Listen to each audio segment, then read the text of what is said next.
ធ្លាប់ដែរទេចៃលើសង្សារចាស់អត់មានប្រវត្តិចុះថ្ងៃណាមួយសង្សារចាស់គេទេមកចៃលុយគាត់ដាច់លុយឬមួយគាត់ត្រូវការលុយឲ្យហ៎បើសិនជាត្រូវការយើងប៉ាជាឲ្យទៅអញ្ចឹងមិនគាត់អត់មានតែកូនខ្លួនគ្នា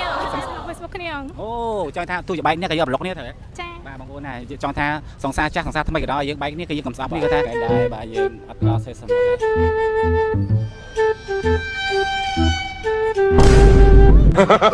ស្អីបងស៊ូមួយបាទមកពិសេសសមុទ្រមែនសើងាយសក់ណាអូស្អាតទេបងប្អូនណាមកពិសេសសមុទ្រហើយចាឥឡូវត្រូវទៅវិញមែនហ្នឹងឯងពុំដើរទៅទេហួយញ៉ាំអញ្ចឹងសบายអត់សบายអត់សបាយអញ្ចឹងថតបានរូបអីខ្លះហើយអត់សូវបានថតរងឡើយទៅដើរលេងអាម៉េចទេ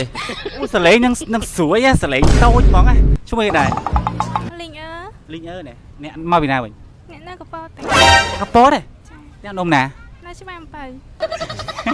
អ្នកកប៉ោតតែស្វាអំពៅវាមិនដែរនៅកប៉ោតមានស្វាអំពៅតែអញ្ចឹង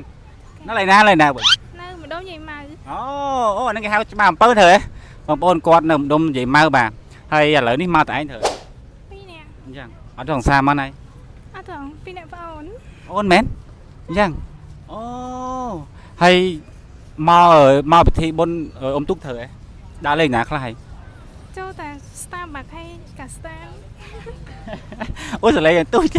សលេងហ្នឹងគៀបឬមួយក៏សលេងស៊ីនសលេងស៊ីនអញ្ចឹងឥឡូវគាត់ថាជើងព្រោះថាជើងបាត់មើលអត់ដឹងជើងបាត់អីជើងបាត់កពួតកពុះដួងចិត្តមួយមើលអត់ដឹងជើងហ្មងងាយត្រង់អូបងប្អូនគាត់ស្អាតចង់និយាយថាសលេងគាត់នឹងតូចស្ទន់ហ្មងចង់ថាសួរអាម៉ាត់បានទេសួរអាម៉ាត់បានចង់និយាយថាចេះសង្សារចាស់ធ្លាប់តែមកចៃលុយពេលដែលគាត់ដាច់លុយអាម៉េចទេដែរទេហើយធ្លាប់ដែរទេចៃលុយសង្សារចាស់អត់មានប្រវត្តិអត់មានប្រវត្តិចុះថ្ងៃណាមួយសង្សារចាស់គេទេមកចៃលុយគាត់ដាច់លុយឬមួយគាត់ត្រូវការលុយឲ្យឲ្យតែមានលទ្ធភាពឲ្យអូចឹងបានន័យថាឥឡូវនេះគឺបែកពីគាត់ក៏នៅមានតំណែងគ្នាត្រូវ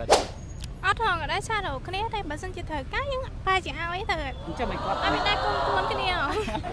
ចឹងមិនគាត់អាចមិនគាត់ឆាតមកសុំលុយអញ្ចឹងបានន័យថាសុំប្លុក Facebook គ្នាអូ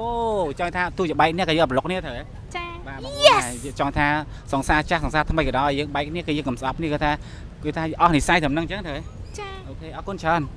អូចាទៅឡើយអរគុណអត់ចង់ទៅណាអូសលេងគាត់ខ្ជូតហ្មងតែឥឡូវយើងទៅរកថតទៀតហ្មងបាយ